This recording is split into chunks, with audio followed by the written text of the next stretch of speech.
Hello there, welcome to DaveTech YouTube channel, and in this video I'll show you how to install the Zoom application to your Android TV using the Aurora Store. This is very easy. Like and subscribe to the YouTube channel for more important videos like this.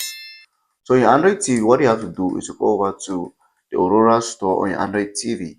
Now I know you are wondering, how do you get the Aurora Store to your Android TV?